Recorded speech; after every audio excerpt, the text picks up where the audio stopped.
ดีค่ะพบกับช่องอร่อยง่ายๆสไตล์คุณแดงนะคะ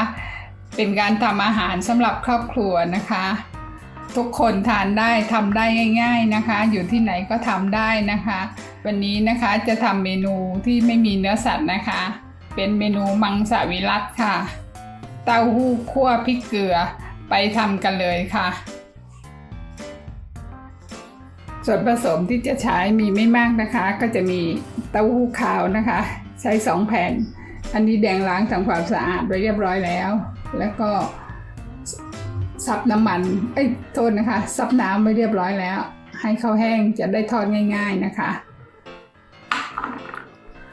แล้วก็จะมีกระเทียม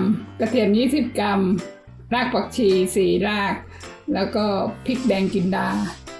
20 กรัมเช่นกันค่ะหอมซอยนิดหน่อย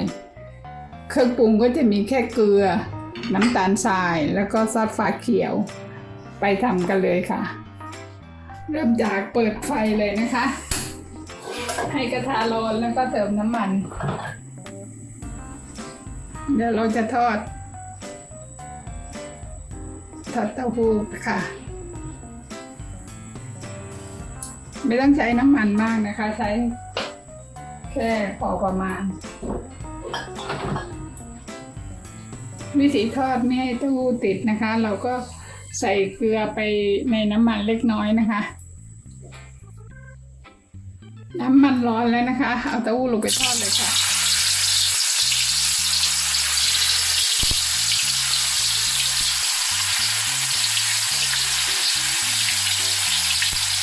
ทอดทีเดียวหมดเลย2แผ่น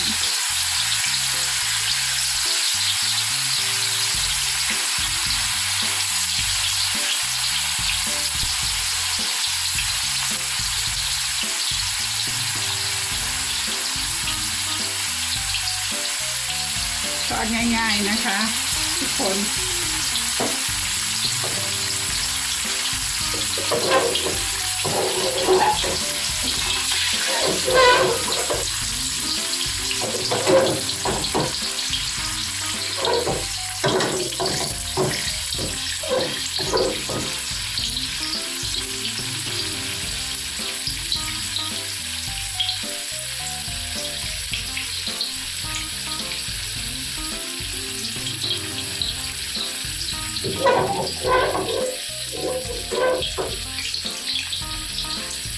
ดูเขาได้ทีแล้วเราก็กลับนะคะ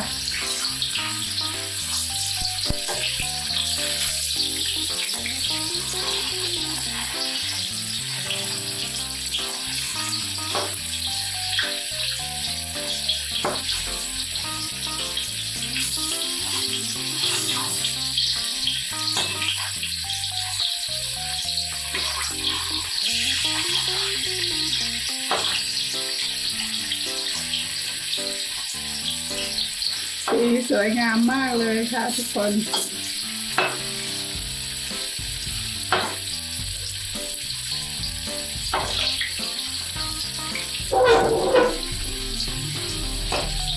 ด้านนี้ต่อ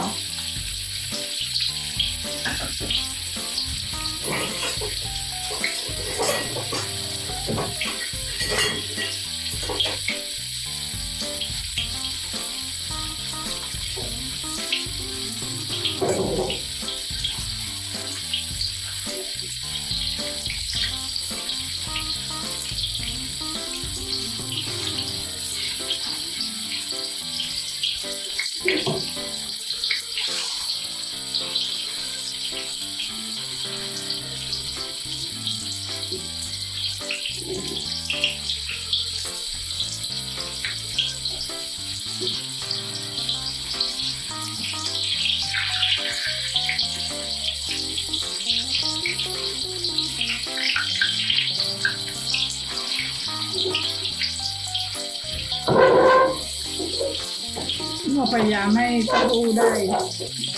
โดนน้ำมันได้ทั่วถึงนะคะ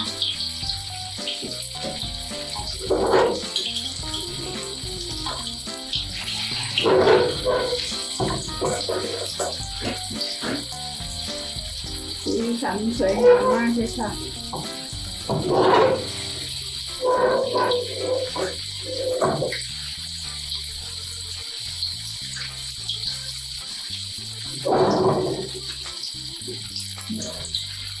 แค่นี้ก็ใช้ได้แล้วนะคะเพื่อนๆ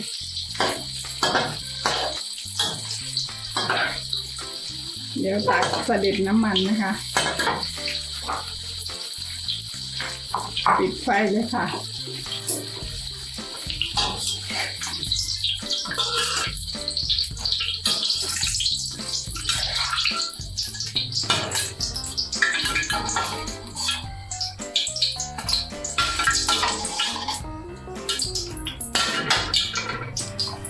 เนี่ยค่ะน่าทานมากๆเลยค่ะเดี๋ยวทำขั้นตอนต่อไป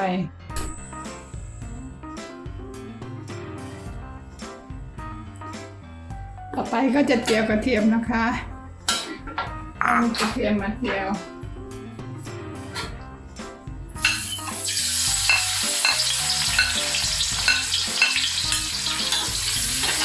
อันนี้แดงใช้ไม่เยอะค่ะใช้แค่20 กรัม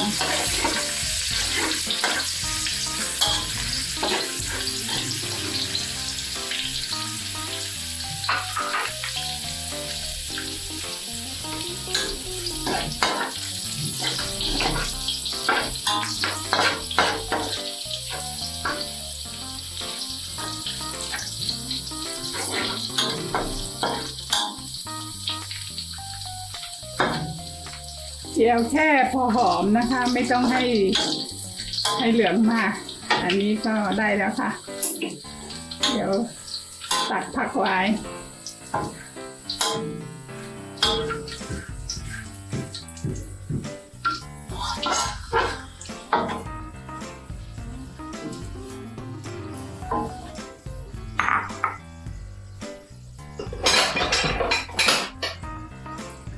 ต่อไปก็ตักน้ำมันออกนะคะน้ำมันเยอะเราใช้น้ำมันนิดเดียว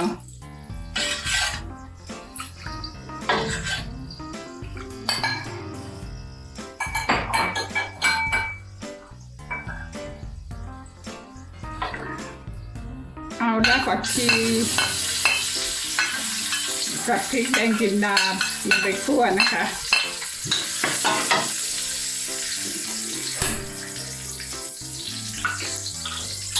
คั่วที่หอมนะคะ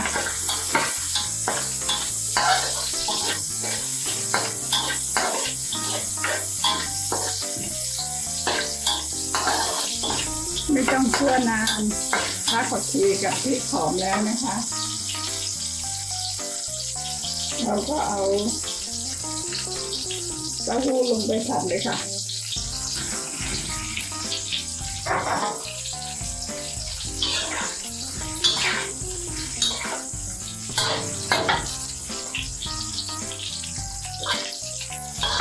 แล้วก็เติมเกลือไปนิดหน่อยนะคะเติมเกลือไปนิดหน่อยค่ะ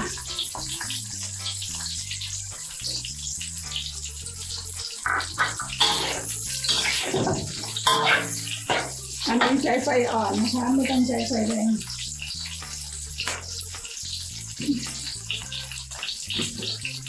แล้วเติมน้ำตาลทรายสัก1 ช้อนชานะคะ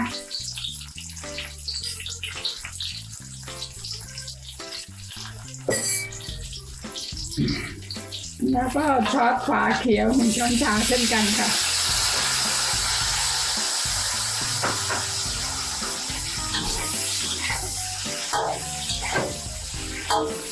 มันจะมีรสชาติเค็มๆหวาน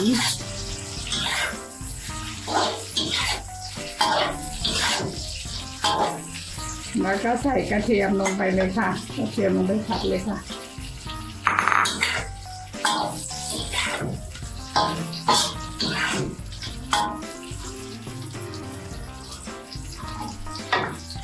แล้วก็ใส่ต้นหอมเดี๋ยวนั้นว่าเสร็จค่ะเดี๋ยวแดงขอชิมรสชาติหน่อยนะคะเพื่อนๆจะทำแบบก็ได้นะคะรสชาติเค็มหวานนี่แล้วแต่เพื่อนๆเลยค่ะปิดไฟเสร็จค่ะน่าทานมากเลยค่ะเพื่อนๆดูสีสันก็น่าทานนะคะเดี๋ยวแดงไปตักใส่จานพร้อมเสิร์ฟนะคะแดงตักใส่จานพร้อมเสิร์ฟเรียบร้อยแล้วนะคะกลิ่นหอมมากๆเลยค่ะเพื่อนๆชิมรสชาติดูแล้วอร่อยมากๆนะคะ เพื่อนๆสามารถทำเองได้ที่บ้านง่ายๆนะคะ ขอบคุณที่ติดตามชมถ้าชอบกดไลค์กดแชร์กดติดตามแดงด้วยนะคะสำหรับวันนี้แดงขอตัวไปก่อนค่อยเจอกันคลิปหน้าสวัสดีค่ะ